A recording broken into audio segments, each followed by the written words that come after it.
नमस्कार, आप बहुत देख रहे हैं जी मध्य प्रदेश छत्तीसगढ़। मैं हूं आपके साथ विवेक शुक्ला। देश कोरोना महामारी से जंग लड़ रहा है।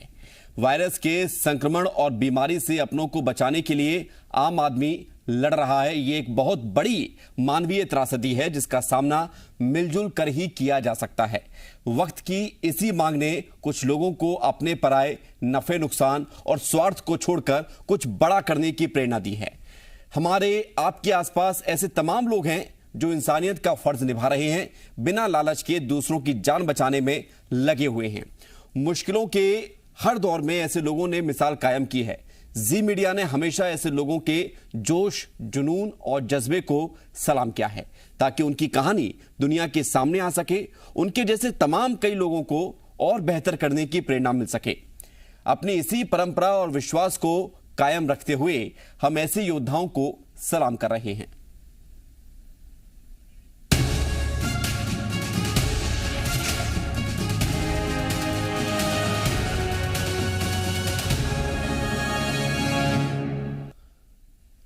जी मध्य प्रदेश छत्तीसगढ़ की इस खास पेशकश में सलाम इंडिया में आज हम आपको मिलाने जा रहे हैं श्री मेडिशाइन हॉस्पिटल के दो डायरेक्टर्स से। Doctor Rajesh Jain, neuro surgeon हैं आप, और डॉक्टर सुशील शर्मा, ऑर्थोपेडिक्स और जॉइंट रिप्लेसमेंट सर्जन हैं आप। डॉक्टर राजेश जैन ऑर्थोपेडिक्स और जॉइंट रिप्लेसमेंट सर्जन हैं। डॉक्टर सुशील शर्मा ने साथ मिलकर रायपुर में श्री मेडिशाइन हॉस्पिटल के रूप में एक सुपर स्पेशलिटी हॉस्पिटल की शुरुआत की है और हम आपको मिलाएंगे इन दोनों ही शख्सियत से। उससे पहले आप देखिए इनके बारे में कुछ।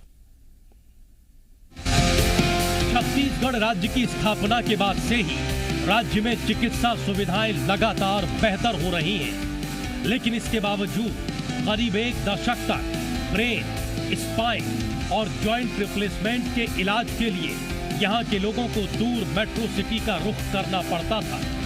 स्वास्थ्य के क्षेत्र में इस कमी को पूरा करने के लिए neuro surgeon doctor Rajesh Jain और ऑर्थोपेडिक्स और joint replacement surgeon doctor Sushil Sharma ने साथ मिलकर रायपुर में श्री मेडिशाइन हॉस्पिटल के रूप में एक सुपर स्पेशलिटी हॉस्पिटल की शुरुआत की। चिकित्सा जगत में ऐसे कई बड़े योगदान दे रहे डॉक्टर राजेश जैन और डॉक्टर सुशील शर्मा को हमारा सलाम।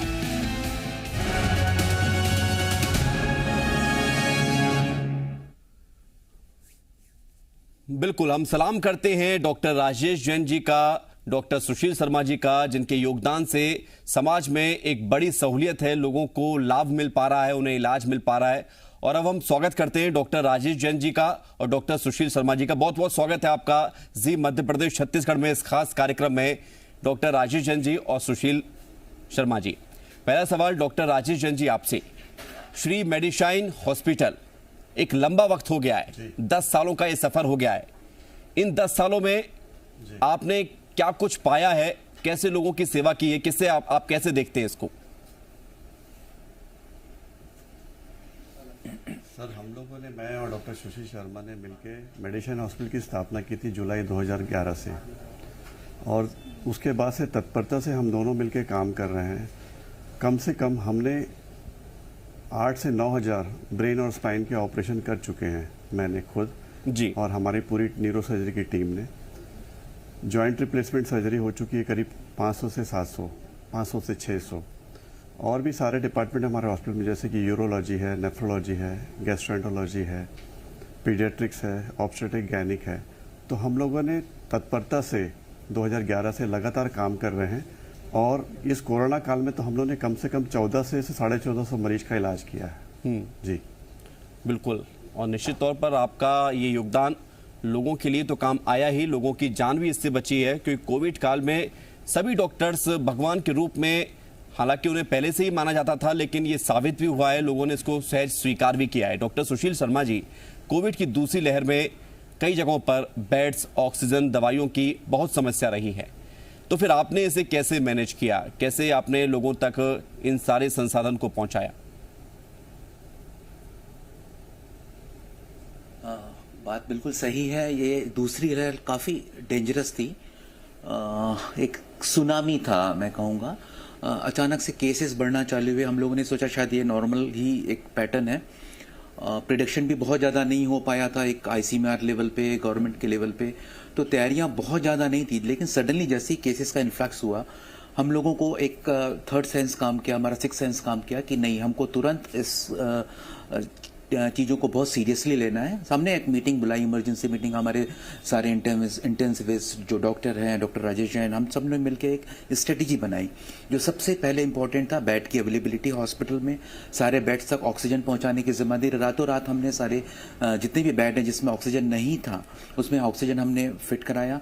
मेडिसिन सबसे ज़रूरी होती है, जैसा आपने भी देखा होगा कि मेडिसिन रेमडेसिविर की काफ़ी किल्लत हुई थी, तो हमने कोशिश की कि रेमडेसिविर को जहाँ तक हो सके हम अपने स्टॉक में रखें, शुरू में जब गवर्नमेंट का कंट्रोल नहीं था जी। ऑक्सीजन का हम लोगों ने, ये शायद पहला इनिशिएटिव मेडिशाइन की तरफ से गया था। हमने माननीय मंत्री जी से बात की, हमने कलेक्टर महोदय से बात की कि इंडस्ट्रियल ऑक्सीजन को मेडिकल ऑक्सीजन में इमीडिएटली कन्वर्ट करने की बात की। तो सबसे पहला इनिशिएटिव मेडिशाइन हॉस्पिटल में ने लिया कि गवर्नमेंट की तरफ, शासन की तरफ इसका ध्यान दिया जाए कि ऑक्सीजन की सप्लाई अगर करनी है तो इंडस्ट्रियल ऑक्सीजन को मेडिकल ऑक्सीजन में इमीडिएटली कन्वर्ट कराया जाए। और हमारा डेडिकेटेड स्टाफ, हमारी टीम, माना भी गया। हमारी टीम का मैं दिल से धन्यवाद देना चाहूँ कि उन्होंने बहुत तत्परता से काम किया, चाहे एक वार्ड लेवल का आदमी हो, चाहे डॉक्टर हो, हमारे दूसरे डायरेक्टर्स हैं, सभी ने बहुत ही मेहनत से जो जिसका काम कोविड वार्ड में जाने का एक्चुअल नहीं था, वो भी हमारे डायरेक्टर्स हैं, हमारे जो स्टाफ हैं, पेशेंट के पास पर्सनली जाके उनका उत्साहवर्धन करना, उनको मोटिवेट करना। तो एक शायद एक बहुत ही ब्रेक थ्रू रहा कि हमारे यहाँ मोर्टिलिटी भी बहुत कम रही और एक शायद अच्छी लोगों की हम सेवा कर सके, ईश्वर ने हमको ये मौका दिया। और सभी हम अपने मरीजों का भी दिल से धन्यवाद देते हैं कि हमारे पर उन्होंने विश्वास किया। बिल्कुल, ये विश्वास ही है जो मरीज को डॉक्टर तक के पास ले जाती है, क्योंकि मरीजों को लगता है, हम भी जब बीमार पड़ते हैं हमें लगता है कि डॉक्टर के पास जाएंगे तो ठीक हो जाएंगे, और ना सिर्फ लगता है, ऐसा होता भी है, इसलिए विश्वास बढ़ता भी। और जब ये बीमारी कोरोना की जब दूसरी लहर के तौर पर सामने आई है, कई चुनौतियां लोगों के सामने आई, तो डॉक्टर राजेश जैन जी, जब आप लोगों की सेवा करते हैं तो कई प्रकार की चुनौतियां भी सामने आई हैं। कोविड के इस दौर में सबसे बड़ी चुनौती आपके लिए क्या रही है अब तक? सर, सबसे बड़ी चुनौती जो 4-5 दिन की हुई थी हमारे को, वो जो ऑक्सीजन की थोड़ी किल्लत हुई थी और इंजेक्शन रेमडेसिविर की किल्लत हुई थी, और दूसरे जो टॉसिलिजुमाब या इटलाजुमाब की किल्लत हुई थी हमको। पर सरकार ने बहुत ही अच्छे से ध्यान दिया इसको और बहुत ही जल्दी सारी चीज़ों को रेक्टिफाई करके सारी अवेलेबिलिटी कराई पूरे स्टेट में जी। दूसरी प्रॉब्लम आती थी कि कोविड पेशेंट्स की काउंसलिंग, कोविड पेशेंट्स के रिलेटिव की काउंसलिंग। पेशेंट तो आईसीयू में है, पेशेंट वार्ड में है, लेकिन उसके रिलेटिव जो बाहर में एंग्शियस बैठे हुए हैं जी, तो उनकी काउंसलिंग बहुत ही इंपॉर्टेंट थी हमारे लिए। तो उनकी सारे रिलेटिव्स को काउंसलिंग में सेटिस्फाई करना, एक आता था पूछने के लिए, फिर दूसरा आता था, फिर तीसरा आता था, पर ऐसा करके काफ़ी पेशेंट के रिलेटिव हमने सेटिस्फाइड किया। तीसरी चीज़ थी कि स्टाफ का मोटिवेशन मेंटेन करना, कि कोविड में बहुत जल्दी स्टाफ मिलते हैं नहीं काम करने के लिए, कि सबको डर लगा रहता है कि हमको इन्फेक्शन ना हो जाए या हमारे परिवार को हमारे थ्रू इन्फेक्शन मत चला जाए जी। तो स्टाफ का मोटिवेशन मेंटेन करना वो भी बहुत इंपॉर्टेंट था।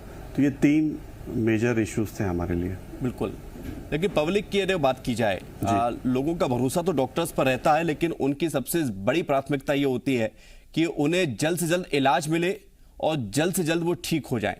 कोरोना एक टाइम टेकिंग डिसीज है और इसमें ठीक होते होते वक्त लगता है, कई बार स्थितियां खराब भी हो जाती हैं, हमने देखे ये सारे केसेस।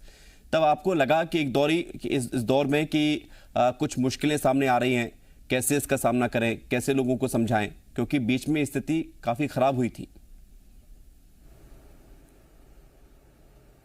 डॉक्टर जैन, मिड अप्रैल के बाद और मई 15 मार्च के बाद धीरे धीरे स्थितियां थोड़ी गंभीर हो चली थी। बिल्कुल, हमने भी देखा था कि कैसे मरीज लो ऑक्सीजन में आते थे हॉस्पिटल में। बहुत सारे मरीज को एम्बुलेंस में ही वेट करना पड़ता था, उनकी ऑक्सीजन खत्म हो जाती थी एम्बुलेंस में, तो हमको हमारे ऑक्सीजन प्लांट से एम्बुलेंस के सिलेंडर अवेलेबल कराने पड़ते थे। एक बेड पे 2-2 मरीज को भी रखा हमने कभी कभी तो, और ऐसे भी मरीज को रखना पड़ा कि अटेंडेंट बेड जो हॉस्पिटल के थे उसको भी ला के हमको मरीज पे रखना पड़ा। जी। तो ऐसी मुश्किलें थी, लेकिन मरीज के रिलेटिव ने बहुत अच्छा साथ दिया हमारा भी। वो भी मुश्किलें समझ रहे थे डॉक्टर की, क्योंकि कोरोना हमारे लिए भी नया था। इस दूसरी लहर में तो बहुत सारी चीजें नई भी हुई है, म्यूटेशन भी हुआ, चेंज हुआ, treatment, line of treatment change हुआ। तो ये मुश्किलें थी हमारे लिए भी। जी डॉक्टर सुशील शर्मा जी, आमतौर पर जब प्राइवेट हॉस्पिटल में कोई भी पेशेंट जाता है तो उसको अपनी बजट देखना पड़ता, अपनी जेब देखनी पड़ती है कि भाई सक्षम है या नहीं है। हालांकि सारे प्राइवेट हॉस्पिटल इतने महंगे नहीं होते हैं, लेकिन फिर भी वो एक बार ही देखकर चलता है। तो कोरोना के इस दौर में और सामान्य तौर पर कुछ गरीब मरीज भी आए होंगे जिनके पास इलाज कराने के लिए उतने पैसे नहीं होंगे, तो आप उनको कैसे डील करते थे? सबसे पहले इस विपदा को हमने कभी आपदा में अवसर तलाशने की कोशिश नहीं की। हमने कि जो भी गवर्नमेंट ने गाइडलाइन फिक्स की, जिस रेट में गवर्नमेंट ने कहा कि इस रेट में इलाज करना है, उस रेट में ही हमने इलाज किया। उसके अलावा कुछ ऐसे गरीब मरीज आते थे जिनके पास सरकारी दर से भी पैसा देने को नहीं होता है, तो हम लोगों ने आयुष्मान, जो कि शासन की एक योजना है, उसके तहत उस मरीजों का इलाज किया। कुछ मरीज जिनके पास आयुष्मान कार्ड नहीं है, तो हम लोगों ने कोशिश की कि किसी सहायता लेकर उस मरीज का इलाज करें या अपनी तरफ से उसका इलाज करें। तो इस प्रकार से ऐसा था कि इस अवसर पर, इस जो विपदा के अवसर पर, हमने जितनी मदद हो सकती है लोगों की जी। अगर बेड्स अवेलेबल नहीं होते थे हमारे हॉस्पिटल में, हम ये कोशिश करते थे हमारे जो मित्रगण हैं जिनके दूसरे हॉस्पिटल्स हैं या गवर्नमेंट हॉस्पिटल में हमारे लिंक ढूंढकर उनको एडमिट करने की कोशिश करते थे, यहीं से एम्बुलेंस भेज के। तो बेसिकली ये ऐसा समय था कि एक वॉर लाइक सिचुएशन थी। तो वॉर लाइक सिचुएशन में हमको सबसे पहले ये था कि हर व्यक्ति को इलाज मिल सके। हर व्यक्ति की जान बहुत इंपॉर्टेंट है, जो कि हमारे हॉस्पिटल का मोटो भी है, हर एक जीवन अनमोल। तो उसी बात को ध्यान में रखते हुए हम लोगों ने कोशिश की कि हर व्यक्ति को जो फायदा हम अपनी तरफ से पहुंचा सकते हैं पहुंचाएं। क्योंकि प्राइवेट हॉस्पिटल है, इंफ्रास्ट्रक्चर की कॉस्ट बहुत होती है, हमारे जो स्टाफ है उनकी सैलरी और सब मिला के तो मुफ्त में करना तो पॉसिबल नहीं होता। लेकिन हमने ये कोशिश किया जो गाइडलाइन बनी हुई है उस गाइडलाइन की तहत हम इलाज करें। जी बहुत खूब, क्योंकि गाइडलाइन का पालन होना ही अपने आप में बड़ी बात है। ऐसा पॉसिबल नहीं है कि बिल्कुल फ्री में इलाज हो सके, हालांकि उसकी भी व्यवस्थाएं होती हैं, सरकार अपने लेवल पर करती है, आप जैसे प्राइवेट संस्थान भी करते हैं, लेकिन एक लिमिट तक होती है, एक दायरे तक होती है, क्योंकि हर चीज में पैसा ही खर्च होता है। डॉक्टर राजेश जैन जी, आपकी स्पेशलिटी न्यूरो विभाग में है और कोरोना जी। डॉक्टर राजेश जैन जी, मैं सवाल आपसे पूछ रहा हूं कि आपकी स्पेशलिटी न्यूरो विभाग में है और इस दौर में कई सारी चुनौतियां भी आपके सामने आई होंगी। कोरोना का जब दौर शुरू हुआ, लेकिन आपके विभाग से जुड़ी हुई जो जानकारी लोगों को चाहिए होती थी या जिन्हें जरूरत होती थी, तो उनके लिए आप क्या करते थे, किस तरह से आप उनको डील करते थे और भविष्य को लेकर क्या प्लानिंग है आपकी? सर देखिए, ये दूसरी लहर में कोरोना पेशेंट्स में बहुत सारे ऐसे पेशेंट्स आए जिनको पैरालिटिक अटैक हुआ, क्योंकि खून गाढ़ा हो जाता था कोरोना इन्फेक्शन के कारण, जिसकी वजह से खून की नस में चोक हो जाता था और ब्रेन की नसें, स्पाइनल कॉर्ड की नसें, पैर की नसें, हाथ की नसें चोक हो जाती, जिसकी वजह से हाथ पांव में गैंग्रीन हुआ और ब्रेन में डैमेज हुआ, जिसकी वजह से पैरालिसिस हुआ, बोलने में दिक्कत आई, हाथ पांव में कमजोरी आई। तो ये एक और दिक्कत वाली बात थी पेशेंट्स के लिए। तो उन पेशेंट्स को जो कोविड आईसीयू में एडमिट है या कोविड वार्ड में एडमिट है, उनको भी जाके हमको देखना पड़ता था और उसके लिए हमको फिजियोथेरेपिस्ट भी अरेंज करना पड़ता था। और दूसरी जो अभी प्रॉब्लम आई म्यूकोरमाइकोसिस की, जो ब्लैक फंगस बहुत ज़्यादा चल रहा है, मोस्टली देखा गया कि आँख में और साइनसेस में इन्वॉल्व करता था। ऐसे 10 या 11 पेशेंट हमने ट्रीट किया अभी तक और बहुत ही हाई मॉर्टेलिटी है। अगर बुक वाइज जाएंगे तो ऑलमोस्ट 50% मॉर्टेलिटी है ब्लैक फंगस में। पर हमारे यहाँ से 5 पेशेंट डिस्चार्ज हुए हैं, कल ही एक पेशेंट डिस्चार्ज हुआ है और कल एक पेशेंट का ऑपरेशन भी हुआ है।